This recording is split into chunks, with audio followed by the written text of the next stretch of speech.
తిరిగి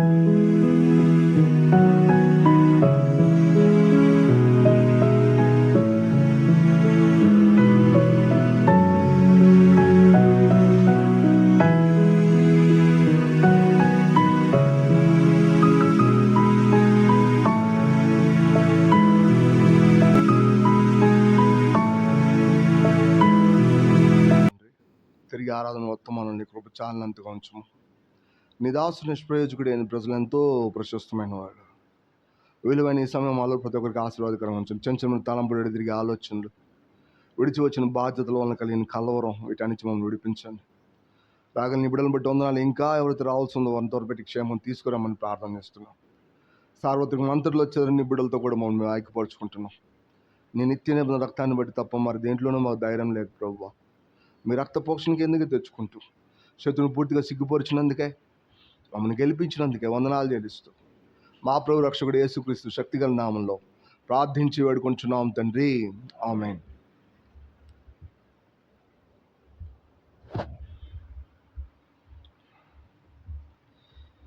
క్రైస్తవ జీవితం చాలా మర్మంగా ఉంటుంది. యాక్చువల్గా మర్మం అంటే మనం అనుకున్నట్టు కాదు. అది ఎలా ఉందంటే భిన్నంగా ఉంటుంది. మనం చూడండి, ఎట్లా నువ్వు దేవుడిని నమ్ముకున్నావు అని అడిగితే ఏం చెప్తారు మీరు? ఒక ఆయన వచ్చి నాకు చెప్పాడు, అందుకే నేను దేవుడిని నమ్ముకున్నావు అంటాం. లోకంలో మనుషులకి ఇది చాలా ఆశ్చర్యంగా ఉంటుంది. చెప్తే నమ్మేసుకోవడం ఏంటి? మీరు ఎట్లా దేవుడిని నమ్ముకున్నారు? లేదు, మీరు ఎట్లా మరి దేవతలను పూజిస్తున్నారంటే మా కులం నుంచి, మా యొక్క వంశపార నుంచి వచ్చింది కాబట్టి అంటారు కదా. ఇదంతా మర్మం. యాక్చువల్గా ఎందుకు ఈ మాటలు చెప్తున్నామంటే మర్మంగా ఉంటుంది. మానవుడు దేవుడి రక్షణ అనుభవించాలంటే మొట్టమొదటిగా మానవుడికి తెలపబడిన విషయం ఏంటంటే అతడు ఒక పాపి కదా. అతడు ఎలాంటి వాడు? అతను ఒక పాపి. అతడు పాపి అని చెప్పబడే ఆ వెలిగే యాక్చువల్గా దైవికమైన కార్యానికి మొట్టమొదట చేయబడినటువంటి పని అయి ఉంటుంది.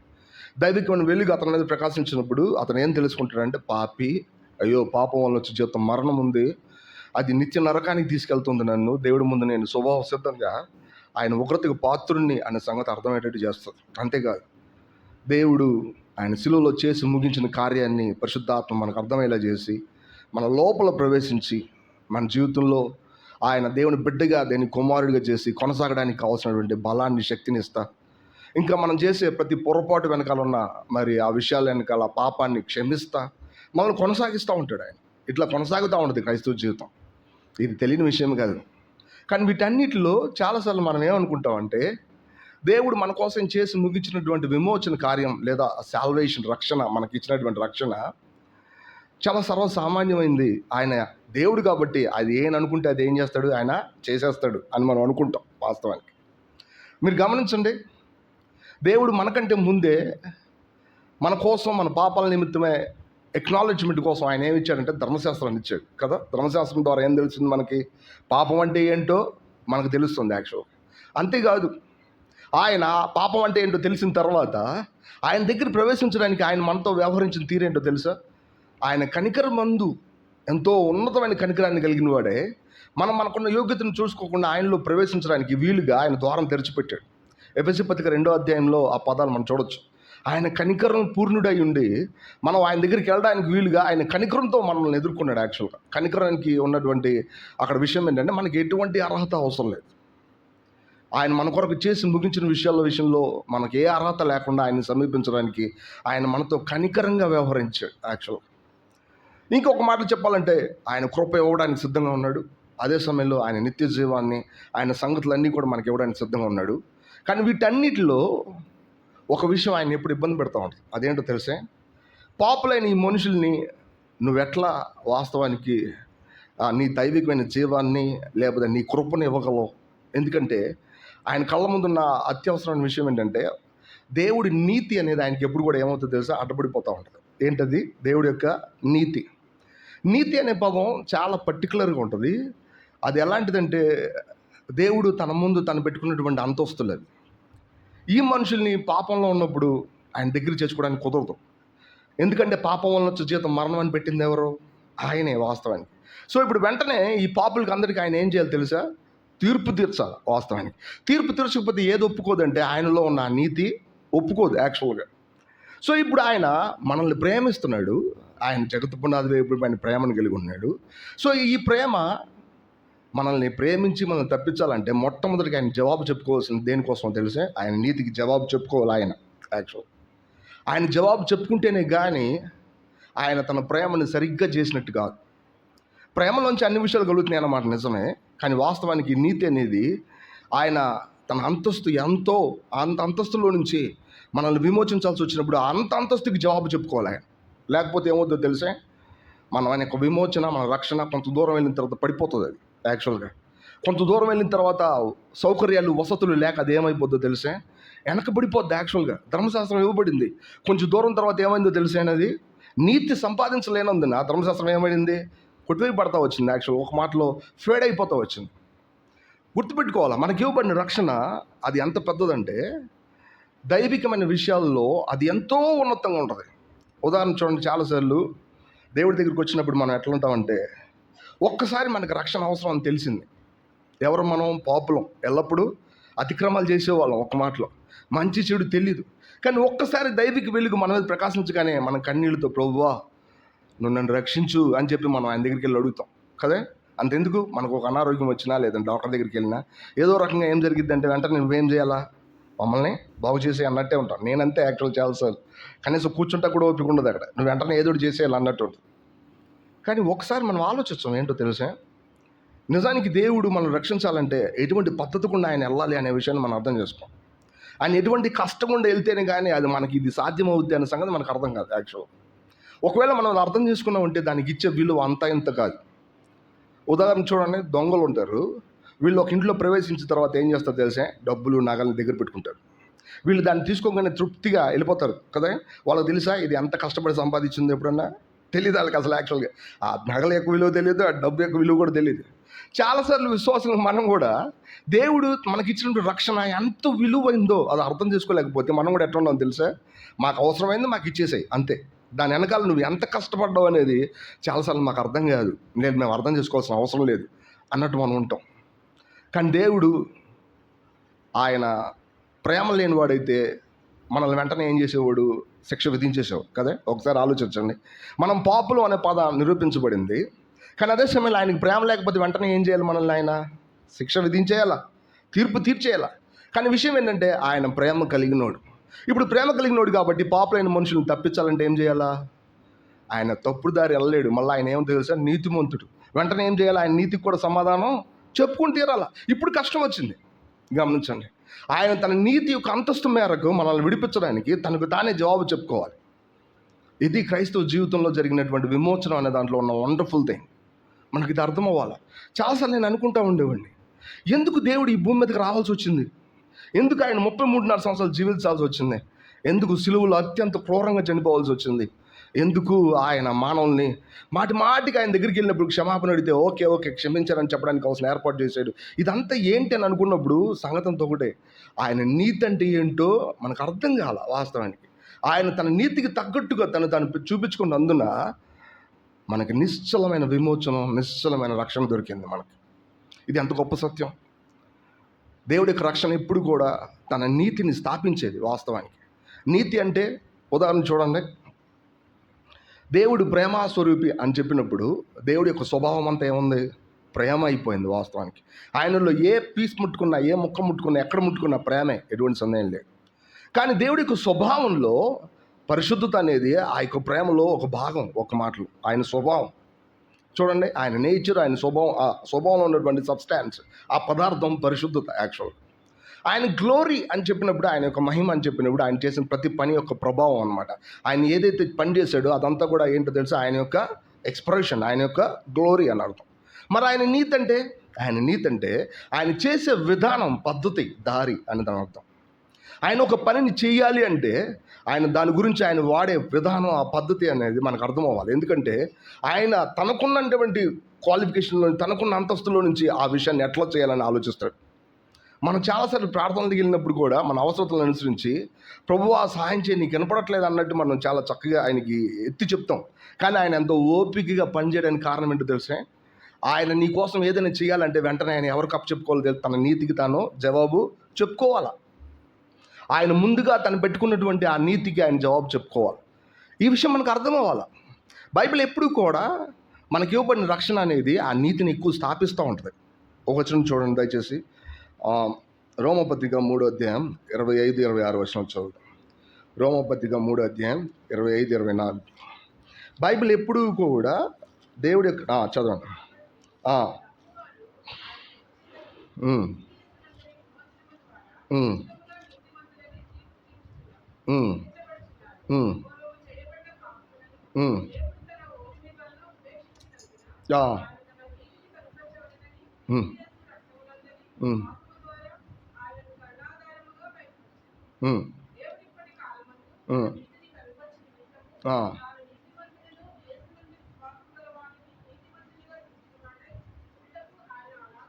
గమనించారా? 26 వచనంలో ఉన్నటువంటి సెకండ్ లైన్ ఏంటో తెలిసే, ఆయన తన నీతిని కనపరుచు నిమిత్తం. తన నీతిని కనపరుచు నిమిత్తం ఆయన ఏం చేశారంటే, ఇక్కడ ఓల్డ్ టెస్ట్మెంట్లో ఉన్న బిలీవర్స్ అందరూ వాళ్ళు చేసిన పాపాలన్నిటి విషయంలో సమయం వచ్చే వరకు కూడా ఏం చేశారు తెలుసా? ఆయన ఓరిమి వహించాడు. ఓరిమి వహించాడంటే ఇంగ్లీష్లో ఫోర్ బేరెన్స్ అని రాస్తుంది. అంటే దీర్ఘ శాంతం, సహనం కలిగి ఉన్నాడు. యాక్చువల్గా మీరు గమనించండి, ఎందుకట చేశారు ప్రభువా నువ్వు అంత దీర్ఘశాంతం? ఓల్డ్ టెస్ట్మెంట్లో బలులు అర్పణలు లేవా? మరి హెబ్రీయులకు రాసిన పత్రిక పౌలు చెప్తాడు, మేకల ఎక్కువ ఎడ్ల ఎక్కువ రక్తం వల్ల పాపం పరిహరించబడడం అసాధ్యం కదా, అది కుదరదు వాస్తవానికి. కానీ అక్కడ చక్కటి పద్ధతి చెప్పబడింది. కానీ నిజానికి వాళ్ళ పాపం పరిహరించబడలేదు. కానీ వాళ్ళ పాపం నిజంగా పరిహరించబడే వరకు, తగిన సమయం వరకు కూడా ఈయన ఏం చేశాడు తెలుసా? ఓరిమి వహించాడు. ఇది నిజంగా తన నీతిని కనపరిచే విధానం. మీరు గమనించండి, పాపాన్ని చూడటమే రగిలిపోయే దేవుడు వెంటనే శిక్ష విధించడానికి తన కదిలొచ్చే దేవుడు ఒక తరం వాస్తవానికి పాపాలను చూస్తూ ఓర్చుకున్నాడంటే అది ఎంత కష్టమో మనం అర్థం చేసుకోవాలి. వాస్తవానికి అపోస్తలుడు పౌలు ఇదే చెప్తున్నాడు, ఆయన తన నీతిని కనపరుచు నిమిత్తం. అంటే ఓల్డ్ టెస్ట్మెంట్లో పాపం కూడా చూసి చూడనట్టే విడిచిపెట్టబడలేదు. దానికి కావాల్సిన శిక్ష అంతా కూడా చక్కగా ప్రతి లెక్క చొప్పున శిక్ష విధించబడడానికి వీలుగా సమయం వచ్చే వరకు కూడా ఈయన ఏం చేసాడు తెలుసా? తన ఊపిరి బిగబట్టుకుని ఉన్నాడు. యాక్చువల్గా ఇది దాని అర్థం. అంటే ఏంటో తెలుసా? మానవులు పాపం చేసినప్పుడు, ఈ భూమి మీద పాపం రగిలినప్పుడు ఆయన చూస్తూ ఊరుకోడు. వెంటనే దాన్ని శిక్ష విధించడానికి ఆయన కదులు వస్తాడు యాక్చువల్గా. కానీ అట్లాంటిది ఈయన ఒక ప్రజలు ఒక తరం వరకు పాపం చేసేటప్పుడు వాళ్ళ పాపాన్ని చూసి సరైన శిక్ష విధించే వరకు ఈయన ఓర్చుకున్నాడు. అంటే దాని అర్థం ఏంటో తెలిసే? ఈయన తన నీతిని కనపరుచు నిమిత్తం దాన్ని ఓర్చుకున్నాడు అని దాని అర్థం. ఏంటి ఆ నీతి అంటే, వాళ్ళు చేసిన పాపానికి కూడా శిక్ష విధించకుండా వాళ్ళని ఏమి నీతిమంతులుగా తీర్చడానికి కుదరదు. పాపానికి శిక్ష విధించబడకుండా పాపుల్ని నీతిమంతులుగా తీర్చబడడం అంటే అసాధ్యం. మనం చాలాసార్లు దేవుడి దగ్గరికి వచ్చినప్పుడు ఒక సగటు అండర్స్టాండింగ్ లేని క్రైస్తవులు ఎట్లా చెప్తారంటే, వాళ్ళు ఏమంటారంటే, ప్రభువుని నమ్ముకున్నాం, మా పాపాలు క్షమించేశాడు. ఆ పదానికి ఉన్న అర్థం ఏంటో తెలుసా? ప్రభు ఎంతో సార్వభౌమ అధికారం కలిగినాడు కాబట్టి ఆయన దగ్గరికి వచ్చి మనం ఏది అడిగినా ఆయనకి నమ్మకంగా ఉంటే చాలు, ఆయన్ని ఇష్టపరిస్తే చాలు, ఆయన సంతోషపడితే చాలు, ఆయన ఏం చేస్తాడు? వెంటనే మనకు సహాయం చేసేస్తాడు. ఎందుకంటే రాజులు వాళ్ళు ఏం చేయాలనుకుంటే అది చేసేస్తారు. వాళ్ళ చేతులు అన్ని సౌకర్యాలు సదుపాయాలు ఉంటాయి అని మనం అనుకుంటాం. కానీ దేవుడికి విషయం అది కాదు. అపోస్తలుడు పౌలు అట చెప్పట్లా. ఏం చెప్తుందో తెలుసా? తన నీతిని స్థాపించే నిమిత్తం, అంటే తన ముందే తన నీతిని స్థాపించే నిమిత్తము ఒక తరం వరకు వాళ్ళు చేసిన పాపాలన్నీ కూడా ఈయన ఓర్చుకుంటూ వచ్చాడు. ఇది దాని అర్థం. గమనించండి, పైన వచనాల్లో మనం నమ్మి విశ్వాసం ఉంచగానే విశ్వాసం ద్వారా కృపచేతన మీరు అందరూ రక్షింపబడి ఉన్నారు. బట్ కానీ వెంటనే మీకు డౌట్ వచ్చింది, మరి ఓల్డ్ టెస్ట్మెంట్ బిలీవర్స్ ఎట్లా రక్షించబడ్డారంటే వాళ్ళ పాపాలు కూడా తగిన సమయం వచ్చే వరకు శిక్ష విధించబడడానికి వీలుగా ఆయన ఓపిక కలిగి ఉన్నాడు. అది దాని అర్థం. మీరు కూడా గమనించండి, మన లైఫ్లో మనం తిరిగి జన్మించినప్పుడు మీ వయసు ఎంత అని నేను అడిగాను అనుకోండి. నా వయసు 22. కొంతమంది ఇక్కడ చాలా తక్కువ వయసులోనే దేవుణ్ణి నమ్ముకున్నారు, అంత ధన్యులని చెప్పాలి. సో ఇప్పుడు మనమంతా కూడా ఒక సర్టెన్ వయసు వరకు దేవుణ్ణి నమ్ముకోవాలి. ఈ వయసులో మనం ఏం పొరపాటు చేయలేదా? అప్పుడు దాకా ఆ పొరపాటుని చూస్తూ ఊరుకుంది ఎవరో తెలిసి? ఆయనే. ఒక మాట, ఓల్డ్ టెస్ట్మెంట్ బిలీవర్లో వాళ్ళకున్న పాపాన్ని చూసి ఎట్లా ఓర్చుకున్నాడో, సమయం వచ్చే వరకు కూడా మన పాపాల విషయంలో ఏమైనాడు? ఆయన ఓర్చుకున్నాడు. ప్రభువా, నువ్వు పాపం కొంచెం కూడా కలిగలేని వాడు, నువ్వు పాపం వల్ల వచ్చే జీవితం మరణం అని పెట్టిన వాడివి, పాపానికి వెంటనే శిక్ష విధించడానికి కదిలి వచ్చే పరిశుద్ధమైన దేవుడివి. కానీ వాస్తవానికి నా విషయంలో నువ్వు నీ సొంత నీతిని స్థాపించడానికి నోరిమి వహించావు ప్రభువా. తగిన సమయం నీ దైవిక వెలుగు నా మీద ప్రకాశించే వరకు, నేను నీ యొక్క విమోచనను అంగీకరించే వరకు నువ్వు నన్ను ఓర్పుగా సహించావు మనం చెప్పాలా. అంతేకాదు, ప్రభువా నీ నీతి కోసం నువ్వెంతో నువ్వు సహించుకుంటూ వచ్చావు. అంతేకాదు, చూడండి దేవుడికి నీతి ఎలాంటిదంటే వాస్తవానికి ఒక వచనం చదువుదాం. యోహాను సువార్త 1:14 యోహాను సువార్త 1:14 ఆ, ఆ, ఉమ్, ఉమ్. గమనించండి, ఓల్డ్ టెస్ట్మెంట్లో ఇంత పెద్ద చరిత్ర ఉంది. ఆ చరిత్ర అంతట్లో ఇలాంటి పదం ఎక్కడ రాయబడలేదు. న్యూ టెస్ట్మెంట్కి వచ్చేసరికి ఆ వాక్యము శరీరధారిగా మన మధ్యలో నివసించింది, కృపా సత్య సంపూర్ణుడిగా. మనకు తెలుసు ఈ వాక్యం ఎవరంటే మన ప్రభు అయిన యేసుక్రీస్తు ప్రభువే.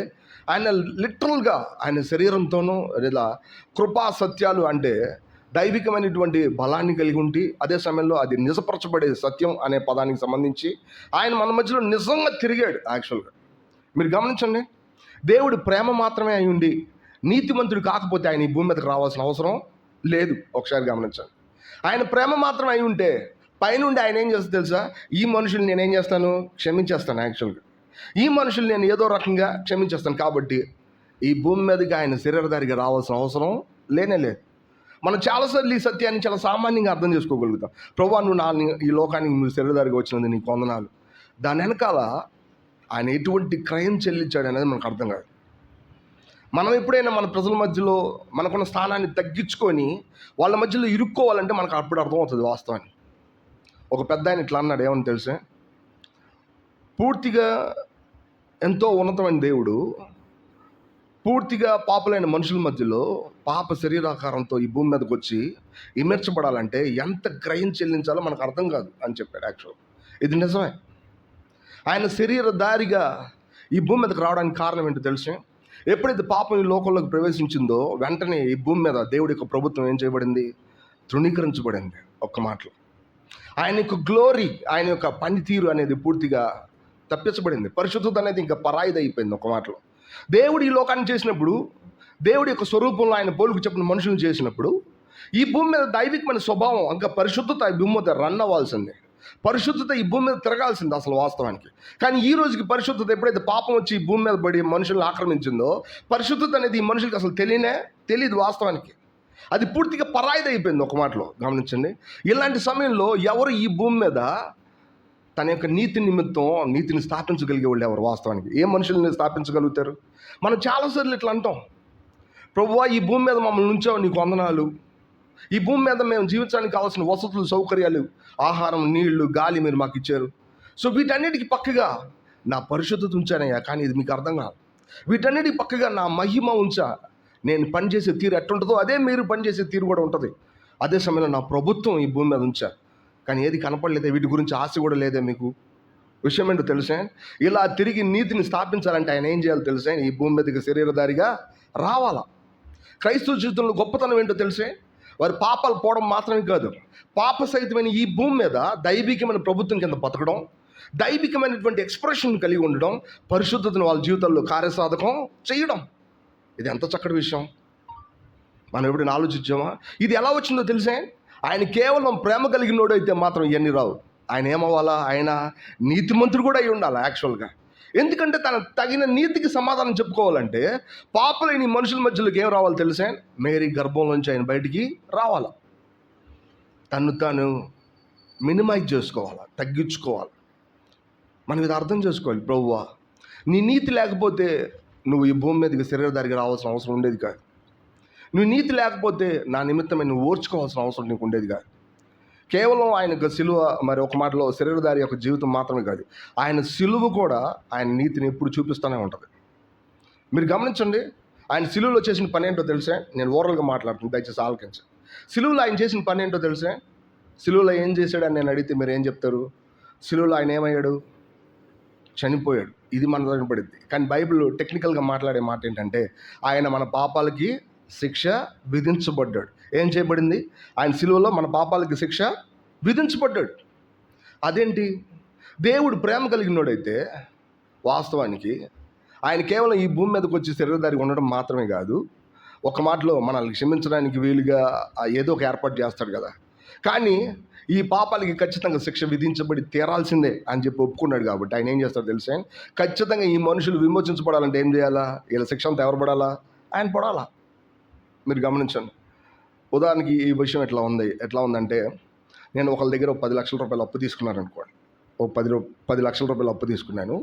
అప్పు తీసుకున్నప్పుడు తిరిగి సరైన సమయంలో కట్టడానికి నేను కట్టేస్తానని చెప్పిన తర్వాత ఏం చేశారంటే నోట్ కూడా రాశారు. అక్కడ ఏం రాశారు? నోట్ రాశారు. నేను సంతకం కూడా పెట్టేశాను. పెట్టేసిన తర్వాత కొన్ని రోజులకి ఏం జరిగిందంటే నేను దాన్ని కట్టలేకపోతున్నాను. నేను ఏం చేస్తున్నాను? దాన్ని కట్టలేకపోతా ఉంటే తిరిగి అతను నా దగ్గరికి వచ్చి సమయం వచ్చేస్తుంది చూసుకో అంటే నేనేమన్నాను తెలుసా? నాకు తినడానికే లేదు, ఇప్పుడు నేను జీవించడానికే సరిగ్గా లేదు, కాబట్టి నీకు నేను ఎట్లా కడతాను, కాబట్టి నువ్వేం చేస్తావంటే మన ఇద్దరం రాసుకున్న ఆ నోట్ నాకు తిరిగి ఇచ్చేసాయి అన్నాను అనుకోండి. ఎవరిస్తారు చెప్పండి? ఎవరు అర్థం అవుతుంది? ఇందులో ఏమైనా అర్థం ఉందా? అప్పుడు మనం ఏమంటామంటే నువ్వు ప్రేమ కలిగినోడు కదా.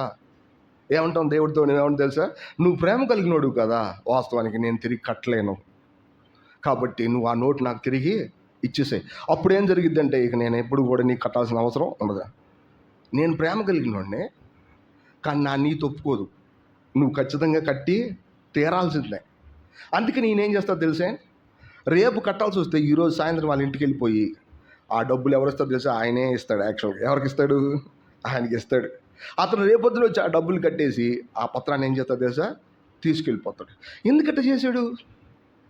ఆయనే కదా ఓనరు, ఆయనే కదా క్షమించవచ్చు కదా. ఆయనే తిరిగి ఆ పత్రాన్ని తీసుకొని మళ్ళీ తిరిగి మనకి ఇవ్వాల్సిన అవసరమే ఉంది. విషయం ఏంటో తెలుసా? ఆయన నీతి విషయంలో ఎన్నడో రాజీ పడడో. నీకున్న ధైర్యం ఏంటో తెలుసా? నీ పాపానికి కావాల్సిన శిక్ష అంతా ఎవరు భరించారు? అది నీ ధైర్యం, గుర్తుపెట్టుకోవాలి. లేకపోతే ఆయన నిన్ను క్షమించాడనే ఒక రకమైనటువంటి పాక్షికమైనటువంటి వాతావరణం నువ్వు అనుభవిస్తూ ఉంటావు.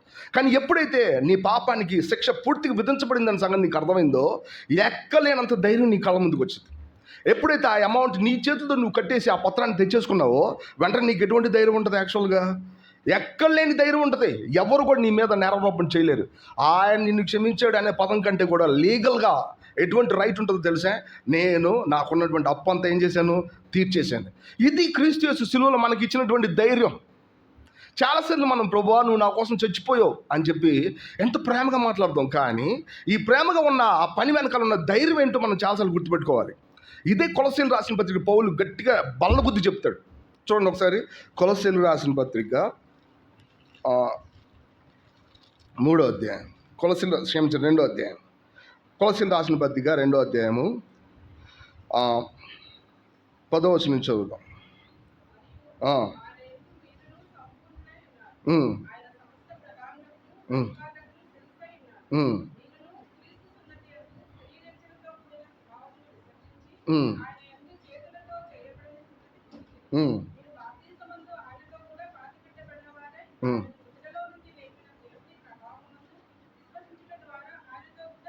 రైట్, ఇక్కడి నుంచి చదువుదాం.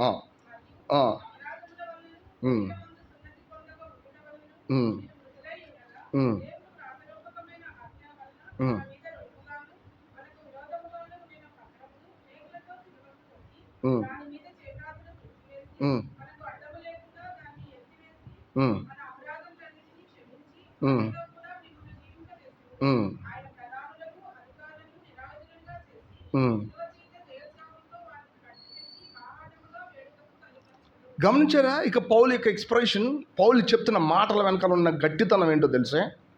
ఆయన ప్రధానులను అధికారులను నిరాయుధులుగా చేశాడు. అంటే నీ పాపాలు పోలేదు, ఆయన నిన్ను క్షమించాడు, ఆ పదం నిజమే. ఒక మాటలో ఆయన నీ పక్షం సిలువైపడ్డాడు, ఆ మాట నిజమే. కానీ అదే సమయంలో ఆయన నేను చేసిన ప్రతి పాపాన్ని కూర్చున్నటువంటి చివరి తాలూకా వరకు కూడా, చివరి బొట్టు వరకు కూడా ఆయన శిక్ష అనుభవించి లీగల్గా నా మీద ఉన్నటువంటి రుణపత్రాన్ని ఏం చేశాడు? ఆయన కొట్టేశాడు యాక్చువల్. కాబట్టి ఈరోజు ఎవరైనా రుణపత్రం ఉందని చెప్తే మనం ఏమాత్రం కూడా దానికి లోపడాల్సిన అవసరం లేదు. నీ పాపాలు ఉన్నాయి, ఆయన నిన్ను చూసి చూడనట్టు విడిచిపెట్టాడు కాబట్టి నీకు ఇలా జరిగింది కాదు. ఆయన నా ప్రతి పాపాన్ని కూర్చున్న శిక్ష ఏం చేశాడు తెలుసా? అనుభవించాడు. హెబ్రీయుల రాసిన పత్రిక 2వ అధ్యాయంలో చెప్పబడింది. హెబ్రీయులారా ఎంత గొప్ప రక్షణ మీకు తెలుసా? ఎంత గొప్ప రక్షణ అంటే మనం చేసిన ప్రతి పాపం కూడా న్యాయమైన శిక్ష పొందింది. ఈ పదం మీరు గమనించారా? చూడండి, హెబ్రీయుల రాసిన పత్రిక 2వ అధ్యాయం, హెబ్రీయుల రాసిన పత్రిక 2వ అధ్యాయము 2వ వచనం చదువుతాం. చదువు.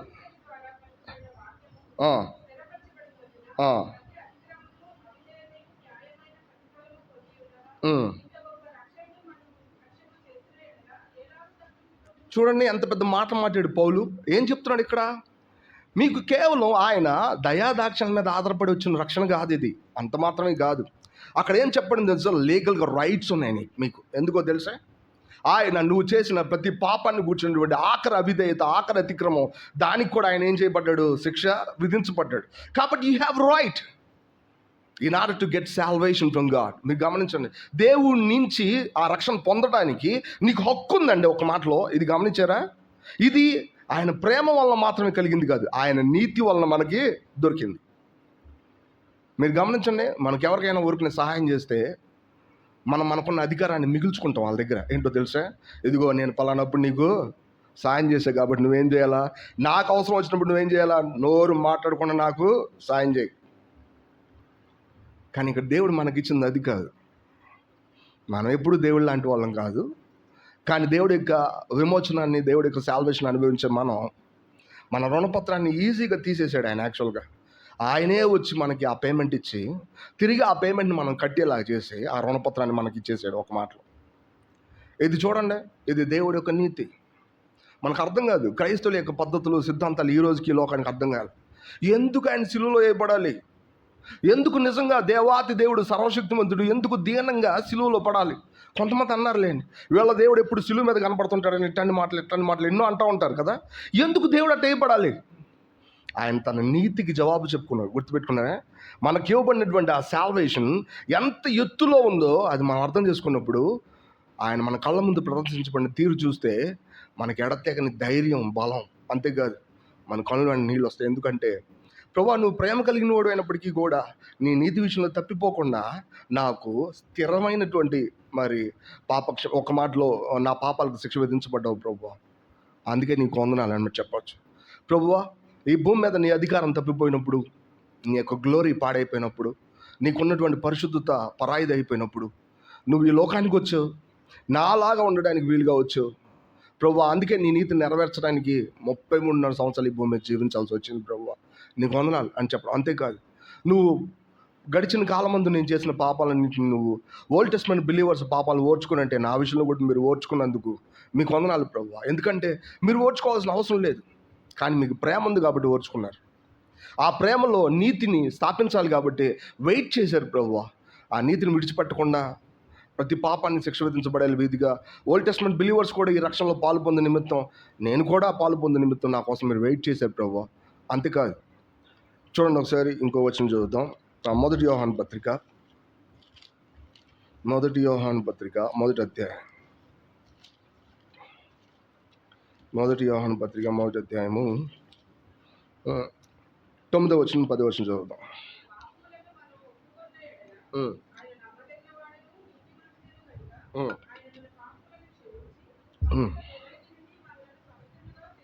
గమనించారా? ఇక్కడ ఏం రాయబడుతుంది? మనకి క్షమాపణ దొరుకుతుంది.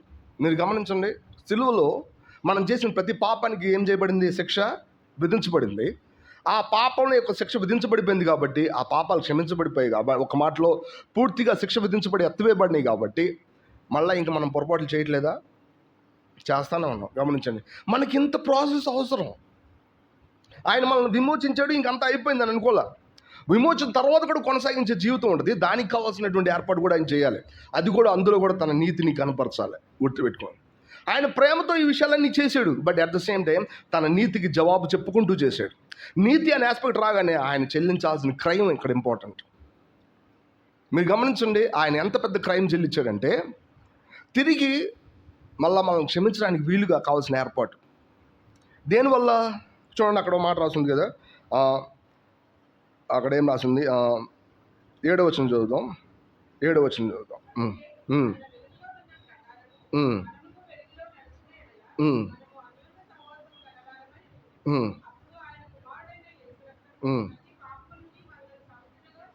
చూడండి, ఏది మనల్ని పవిత్రులుగా చేస్తుంది?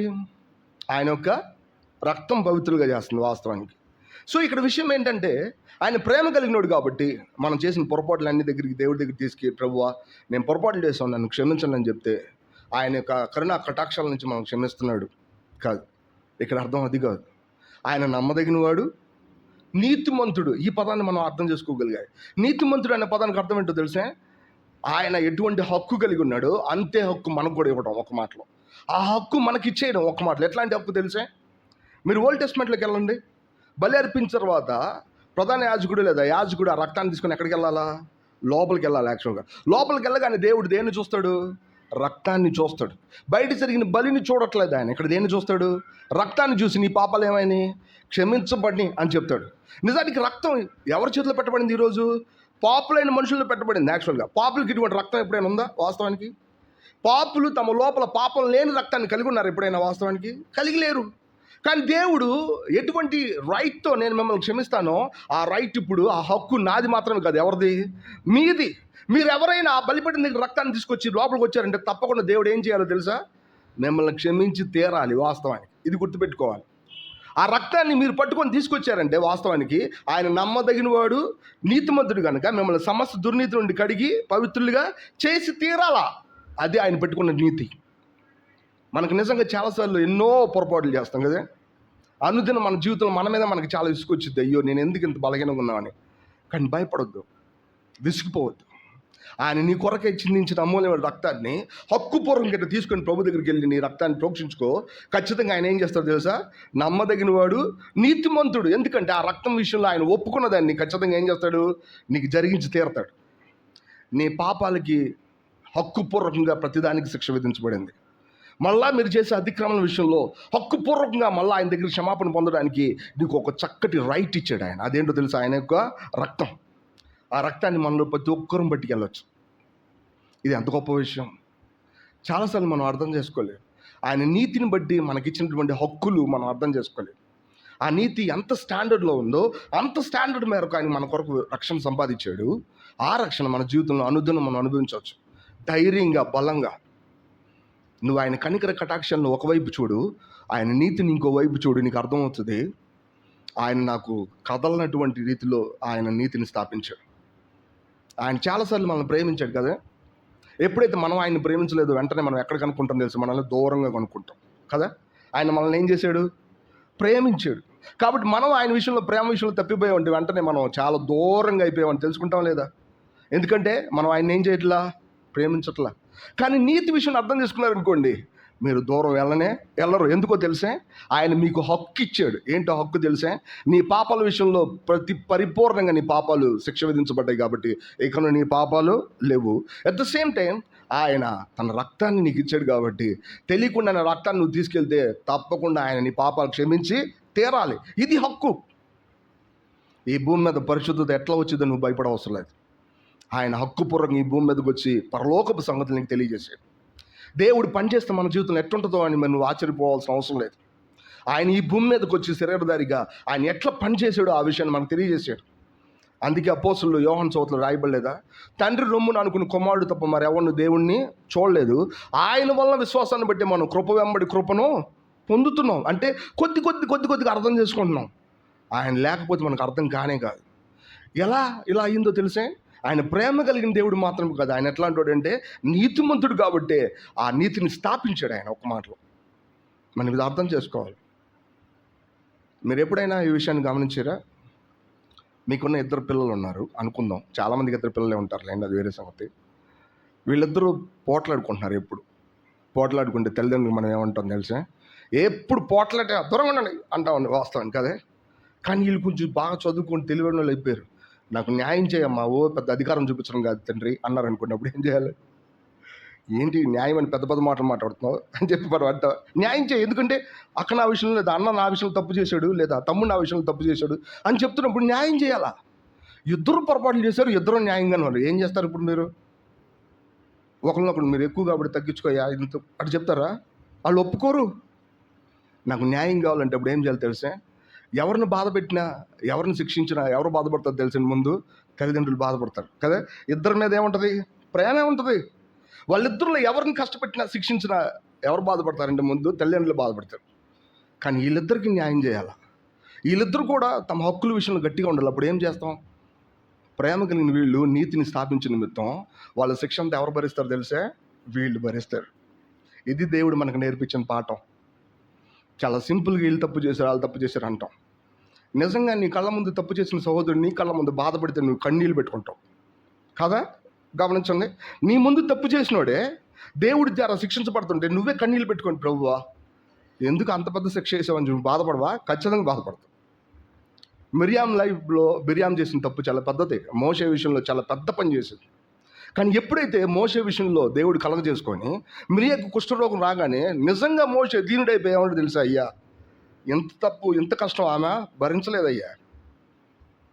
మన లైఫ్లో మనం అలాంటి వాళ్ళమే. మన దేవుడే మనకు తెలియకుండా మన కష్టం అంతా భరించి మనల్ని స్వతంత్రులు చేసి పెట్టాడు. ఇదంతా పక్కన పెట్టి ఒకరి మీద మన మీద పడతానే ఉంటాం. నాది ఫస్ట్ ప్లేస్, నాది ప్లేస్ అని. దేవుడి నీతిని ఒకసారి చూడండి, ఎవరిది ఫస్ట్ ప్లేస్? ఆయన ఫస్ట్ ప్లేస్ లేకపోతే నువ్వు మాత్రం సంతోషంగా ఉండలేవు. అది గుర్తుపెట్టుకోవాలి. సో ఇప్పుడు ఆయన తన నీతిని స్థాపించిన నిమిత్తం వీళ్ళని ఎవరిని బాధ పెట్టలేదు. ఆయనే ఆ శిక్ష అంతా భరించాడు. చిన్నోడు వచ్చి ఇగో పెద్దోడు తప్పు చేసాడంటే ఆ శిక్ష నా మీదే. పెద్దోడు వచ్చి చిన్నోడు ఇక్కడ తప్పు చేసిన ఆ శిక్ష నా మీదే. నేను ప్రేమ కలిగిన వాడిని మాత్రమే కాదు, నీతిని కూడా స్థాపించేవాడిని. ఇప్పుడు పెద్దోడు చేసిన ప్రతి పాపానికి శిక్ష విధించబడింది, చిన్నోడు చేసిన ప్రతి పాపానికి శిక్ష విధించబడింది. ఇప్పుడు వాళ్ళిద్దరూ కూడా హక్కుపూర్వకంగా న్యాయవంతులే. వాళ్ళిద్దరూ కూడా తప్పులు లేనోళ్ళు. ఎందుకంటే ఆ శిక్ష ఏమైంది? మన మీద పడింది కాబట్టి. ఇది దేవుడు మనకు చేసిన విషయం. మన జీవితంలో అర్థం అవ్వాలా. ప్రభువా, నువ్వు ఈ భూమి మీదకి శరీరధారిగా వచ్చావు నీ నీతిని బట్టి. నీ నీతిని స్థాపించిన నిమిత్తమే నువ్వు ఎంత ఓర్మి వహించావు.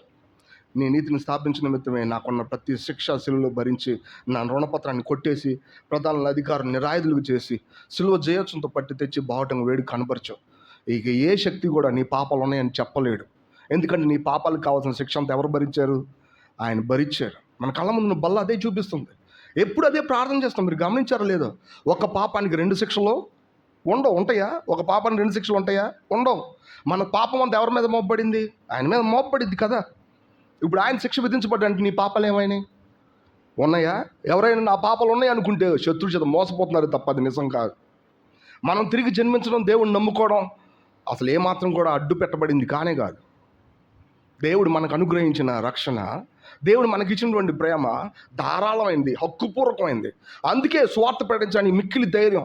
ఈ మనుషులు ఎంత పాపులైనా కానీ మనం ఏం చెప్తాం తెలుసా? వెళ్ళి ఇదిగో ఆయన నీ కొరకు చనిపోయాడు. నువ్వు ఎలాంటి పాపమైనా సరే వెంటనే ఆయన నమ్ముకోగానే ఏమవుతావు? వాస్తవానికి నీ పాపం నుండి విమోచించబడతావు, నువ్వు తిరిగి జన్మిస్తావు, దేవుని బిడ్డవవుతావు.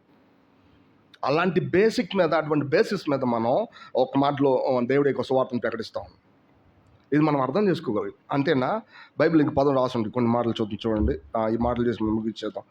రోమపత్రిక 3వ అధ్యాయము 19వ వచనం నుంచి కొన్ని మాటలు చూద్దాం. రోమపత్రిక 3వ అధ్యాయం, మళ్ళీ ఆ పోర్షన్ దగ్గరికి వెళ్దాం. రోమపత్రిక 3వ అధ్యాయం 19 నుంచి కొన్ని మాటలు చదువుదాం. రోమపత్రిక 3వ అధ్యాయము 19 నుంచా? చదవండి దయచేసి.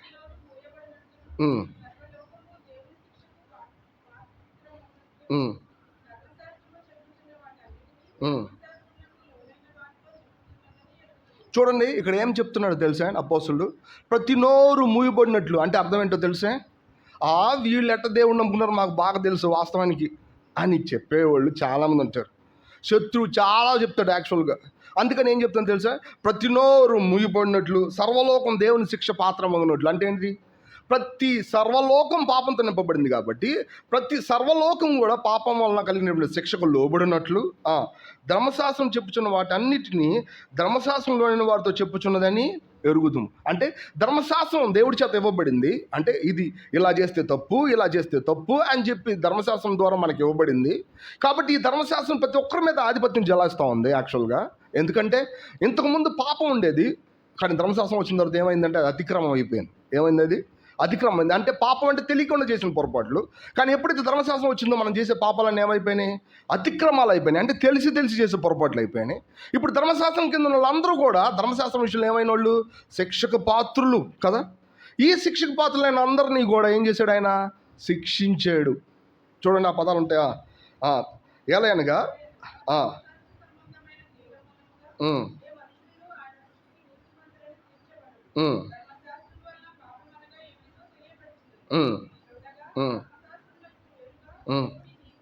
దేవుని నీతి బయలుపడుచున్నది. గమనించారా? ధర్మశాస్త్రాన్ని పక్కగా దేవుడి నీతి బయలుపడుతుందంట. గమనించండి. కానీ నిజానికి ధర్మశాస్త్రం ఎందుకు ఇవ్వబడిందో తెలుసా? ధర్మశాస్త్రం ప్రకారం నడిచిన వాళ్ళందరూ నీతిమంతులు అని చెప్పడానికి ఇవ్వబడింది. కానీ ధర్మశాస్త్రం ప్రకారం చేసిన వాళ్ళు ఎంతమంది ఉన్నారు? ఎవరూ లేరు. కాబట్టి ధర్మశాస్త్రం వలన నీతిమంతులు కాకపోగా ధర్మశాస్త్రం వల్ల వీళ్ళందరూ కూడా శిక్షకి పాత్రులయ్యారు. కానీ వాస్తవానికి ధర్మశాస్త్రం పక్కగా దేవుడి నీతి రిలీజ్ చేయబడుతుంది. అదేంటంటే మనం చదువుదాం, చూడండి 22వ వచనం నుంచి చదువుదాం. ఉమ్, ఆ, ఆ, ఉమ్, ఉమ్, ఉమ్, ఉమ్, ఉమ్, ఉమ్, ఉమ్, ఉమ్, ఆ. చాలండి, గమనించండి. ఇక్కడ ఏం చెప్తున్నాడు? ధర్మశాస్త్రం వల్ల శిక్షకు పాత్రులైన వీళ్ళందరూ, జాగ్రత్త గమనించకపోతే అర్థం కాదు ఈ సత్యం. ధర్మశాస్త్రం వల్ల శిక్షకు పాత్రులైన వీళ్ళందరూ ధర్మశాస్త్రంలో ఒక నీతి నెరవేర్చబడి నిమిత్తం దేవుడి నీతి ఎట్టయిందో తెలుసా? క్రీస్తు యేసునందు విశ్వాసం మూలాన వీళ్ళందరూ ఏవారు తెలుసా? విశ్వాసం ద్వారా ఉచితంగా నీతిమంతులని తీర్చబడ్డారు. ఎట్ట తీర్చబడ్డారు అంటే ఆయనని మన విషయంలో కరుణాధారంగా అనుగ్రహించాడు. ఇంగ్లీష్ బైబిల్లో ప్రొపీషియేషన్ అనే పదం రాయబడింది. ప్రొపీషియేషన్ అంటే ప్రత్యక్ష గుడారం దగ్గర మరి అతి పరిశుద్ధ స్థలంలో ఉన్న కరుణాపీఠం అని అర్థం ఒక మాటలో. ఇక్కడికి వెళ్ళినప్పుడు దేవుడు ఏం చేస్తాడో తెలుసా? మనుషులందరినీ పూర్తిగా ఆయన కృప అనుగ్రహించి వాళ్ళని ఏం చేస్తాడంటే క్షమించేస్తాడు. యాక్చువల్ మహిమగల కిరుబులు చూస్తాయి కాబట్టి, ఆ మహిమగల కిరుబుల నుంచి వచ్చేది కృప కాబట్టి, ఆ కృప వీళ్ళకి ధారాళంగా అనుగ్రహించేసి ఏం చేస్తాడో తెలుసా? వీళ్ళని క్షమించేస్తాడు. యాక్చువల్గా ఈ ప్రపంచంలో ఎక్కడ చూసినా సర్వలోకం పాపమే, బట్ ఒక్క ప్లేస్ పాపం కాదు. ఎక్కడది? కరుణాపీఠం ఉన్న ప్లేసు. అది పాపం కాదు. నిజానికి ఈ కరుణాపీఠం అనే ఆ ప్లేస్ని, ఆ కరుణాపీఠంలో జరిగే ఆ పద్ధతులన్నింటినీ దేనికి సంబంధించి మాట్లాడతారంటే మన ప్రభు అయిన యేసుక్రీస్తుకు సంబంధించి మాట్లాడతారు. కరుణాధారం అనే పదం వెనకాల ఉన్నటువంటి పెద్ద అర్థం అది. ధర్మశాస్త్రానికి బద్దులైన వీళ్ళని, ధర్మశాస్త్రంలో శిక్షకు పాత్రలైన వీళ్ళని వీళ్ళని తప్పించి నీతిమంతులుగా చేసేయడానికి వీళ్ళ శిక్ష అంతా ఎవరు భరించారంట? ఆయన భరించారు. ఇప్పుడు ధర్మశాస్త్రం వచ్చి ఏముంటుందో తెలిసా? వీళ్ళు నీతిమంతులు అంటారు. ఏమంటుంది ఇప్పుడు ధర్మశాస్త్రం? మనల్ని నీతిమంతులు అంటది. ఎందుకో తెలుసా? ధర్మశాస్త్రం ప్రకారం తప్పు చేసినప్పుడు ధర్మశాస్త్రం మనల్ని ఏమంది? శిక్షకు పాత్రలు అంది. కానీ ధర్మశాస్త్రం ప్రకారం శిక్ష అనుభవించినప్పుడు ఆ ధర్మశాస్త్రం మనల్ని ఏమంటుందో తెలుసా? వీళ్ళు నీతిమంతులు అంటుంది. ఈ మాట మీరు గమనించారా? ధర్మశాస్త్రం మనం చూసి భయపెట్టలే, ధర్మశాస్త్రం చూసి మనం బాధపడట్లే. అయ్యో మేము ధర్మశాస్త్రం మీరేమని చెప్పి బాధ లేదు. ఇక్కడ మా బాధ లేకపోగా ఆ ధర్మశాస్త్రం వచ్చి ధర్మశాస్త్రం పక్కనగా బయలుపరచబడిన నీతిని బట్టి మనల్ని ఏమంటుందో తెలుసా? వీళ్ళు నీతిమంతులు అని చెప్తుంది. యాక్చువల్గా ఇది ఎలా వచ్చిందో తెలుసా? అక్కడ కరుణాధారంగా అనుగ్రహించమన్న ప్రభువైన యేసుక్రీస్తు ద్వారా. మనం చాలా సింపుల్గా చెప్తాం. నేను 10 లక్షలు ఇంతకుముందు అప్పున్నాను, ఒక ఆయన చెప్పాను కదా, 10 లక్షలు అప్పున్నా. ఇప్పుడు దాన్ని తీర్చేయాలని నేనేం చేస్తాను తెలుసా? రోజుకు 10-20 రూపాయలు గ్యాదర్ చేస్తున్నాను.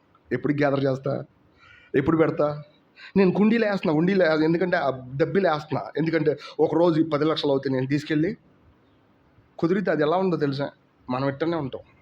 మన సొంత నీతి కార్యాలను బట్టి దేవుడి ఒక నీతిని స్థాపించాలి లేదా అందుకోవాలంటే ప్రతి ఒక్కరి పరిస్థితి ఎట్లా ఉందో తెలుసా? ఇట్టనే ఉంది. ఎంతో ఉన్నతమైనటువంటి అప్పు అది. వాస్తవానికి అది మనం ఎన్నటికీ తీర్చలేము, కానీ మనం ట్రై చేస్తాం. మన సొంత నీతి కార్యాలను బట్టి మేము ఇట్టున్నాం అని వాళ్ళ మీద వీళ్ళ మీద గొప్పగా చెప్పుకుంటా. దీన్ని ఆధారం చేసుకుని ధర్మశాస్త్రం విషయంలో మనం నీతిమంతులు తీర్చబడతామా? ఎప్పటికీ తీర్చబడం.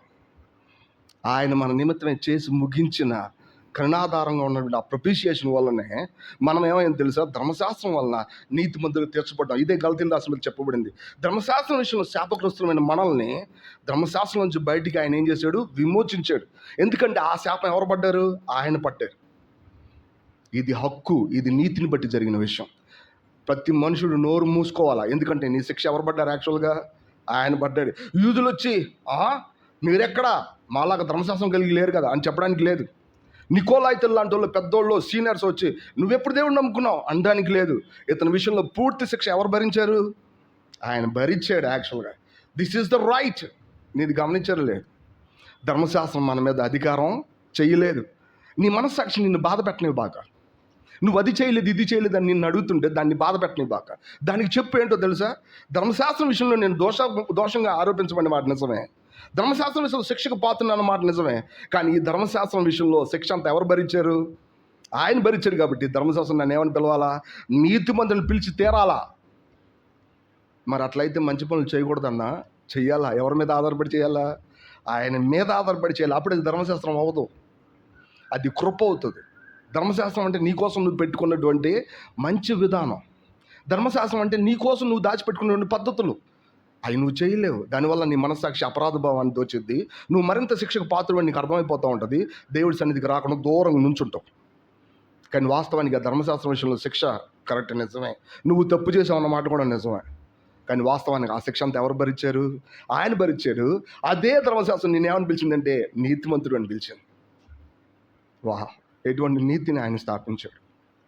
ఇంకొక వచనం చూసి నేను ముగించేస్తాను, గమనించండి. 2 కొరింథీ 5:12 వచనం. 2 కొరింథీ 5, మనకు తెలిసిన విషయాలు ఇవన్నీ కొత్తగా మాట్లాడుకుంటున్నాం. 2 కొరింథీ 5:12 వచనం.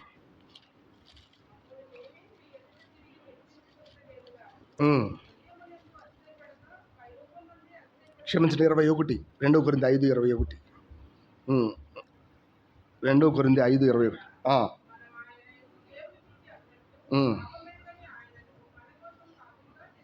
మీరు నీతిమంతులు, మీకు ఆరోపించబడిన నీతి అనే పదాల కంటే కూడా పెద్ద పదం ఇది. ఏం పదం ఇది? ఎందుకనగా మీరు దేవుని నీతి అవునట్లు పాపం మేరకు ఆయన మన కోసం పాపంగా చేయబడ్డాడు. దేవుడి నీతి ఈ భూమి మీద ఎక్కడ కనపడుతుందో తెలుసా? మన మధ్యలో కనపడుతుంది. గమనించండి. ఇతను చూడండి, లేదా ఈ సిస్టర్ని చూడండి, ఈ బ్రదర్ని చూడండి. ఇతడు ఎలా నీతిమంతుడు అయ్యాడు తెలుసా? నీతిమంతుడు పక్కన పెట్టు, ఇదే దేవుడి నీతి ఒక మాటలో. ఎందుకో తెలుసా? దేవుడు తన ముందు నిలబడడానికి ఇతన్ని హక్కుపూర్వకంగా హక్కిచ్చి మరీ పిలిచాడు. యాక్చువల్గా ఇతనికి కావాల్సిన ప్రతిదీ నెరవేర్చేసాడు. వాస్తవానికి నిజానికి ఇతడు శిక్ష విధించబడాలి. నిజానికి ఇతడు పాపి, ఉగ్రతకు స్వభావ సిద్ధంగా ఉగ్రతకు పాత్రుడు. బట్ కానీ ఈరోజు ఆయన తన నీతిని బట్టి ఈయనకు కావాల్సిన ప్రతి రిక్వైర్మెంట్ నెరవేర్చబడింది. అట్ ద సేమ్ టైం అదే సమయంలో ఇతను ఏమైపోయాడు తెలుసా? దేవుడి నీతి అయిపోయాడు. ఒక సహోదరుని చూస్తే మనకు అర్థమవుద్ది ఎలా అతను అంత ధైర్యంగా ఉన్నాడు. అతని కోసం చేసి ముగించిన విమోచనాన్ని, సాల్వేషన్ నమ్ముతున్నాడు అతను. అది మనకు అర్థమైతే అంతే సమాధానం, నెమ్మది మన జీవితంలో ప్రవహించడం చూస్తాం. చాలాసార్లు ఈ మాట నేను మళ్ళీ చెప్పాల్సి వచ్చింది. దేవుణ్ణి ప్రేమించాలనుకుని మనం అందరం ఆయన ప్రేమ విషయంలో ఎప్పుడు తప్పిపోతూనే ఉంటాం. కానీ ఆయన నీతి విషయంలో తప్పిపోయే అవకాశమే లేదు. ఎందుకంటే తెలుసా? అది రాయబడిన శాసనం. ఆ రాయబడిన శాసనం నువ్వు తప్పిపోయిన అది తప్పిపోదు. ఆ శాసనాన్ని ఎవరు మార్చలేరు. యాక్చువల్గా ఆయన తన నీతిని చేసి ముగించి స్థాపించాడు. ఒక మాటలో నువ్వెప్పుడైనా ఆయన దగ్గరికి క్షమాపణ పొందుకో. నువ్వెప్పుడైనా ధైర్యంగా నా పాపాల నిమిత్తం నువ్వు చేసి ముగించిన దాన్ని బట్టి వందనాలని చెప్పు. నువ్వెప్పుడైనా ఈ భూమి మీద పరలోకపు సంగతులు వాడుకోవడానికి వీలుగా ఆయన ఈ భూమి మీద శరీరధారిగా వచ్చి ఆ విషయాలన్నీ స్థాపించాడు. అంతేకాదు, నీ మీద ఎప్పుడు నేరారోపణ చేసే ధర్మశాస్త్రం నిన్నే నీతిమంతుని చెప్పేలా చేశాడు. అంతేకాదు, నువ్వే దేవుడి యొక్క నీతి అయిపోయావు. నువ్వు తిరిగి జన్మించబోవడానికి కారణం ఏంటి అని నేను అడగనేవాడిని. ఇంకా నీ పాపాలు ఒప్పుకోపోవడానికి కారణం ఏంటి అసలు? చాలాసార్లు కొంతమంది ఎట్లా అనుకుంటారు, నీ పాపాల విషయంలో దేవుడు క్షమించాడు, చేసి ముగించాడంటే క్రైస్తవులకి పక్షపాతిగా మాట్లాడుతున్నారు అన్నట్టు మాట్లాడతారు. నన్ను చాలామంది అలా అనేవాళ్ళు వాస్తవానికి. ఎందుకంటే ఈయన బైబిల్కి పక్షపాతంగా మాట్లాడి మనుషుల్ని ఒప్పిస్తున్నాడు అని అంటారు. యాక్చువల్గా నేను ఒప్పించట్లేదు, ఉన్న నిజం చెప్తున్నాను. యాక్చువల్గా ఒకసారి మన జీవితంలో ఇది అర్థమవుతే మనం చాలాసార్లు మనం తక్కువ అంచనా వేసుకుంటాం. అదే సమయంలో లోకంలో చూసి మనకి ఇది లేదు అది లేదు అంటూ ఉంటాం. కానీ నిశ్చయం నీకున్న పరలోకం నిశ్చయం, నీకున్న దేవుడి యొక్క నీతి నిశ్చయం. నువ్వు తప్పిపోలేని రీతిలో ఆయన చేసి ముగించి స్థాపించాడు. ఇది మనం అలాగే చూడాలి. మనల్ని కేవలం ఆయన నీతిలో పాలిభాగసులు చేయడం కాదు, మనల్ని దేవుని నీతి చేసేసాడు. మనకి ఇది అర్థం చేసుకోవాలి. మనం లేచి నిలబడి ఒక కీర్తన పాడదాం.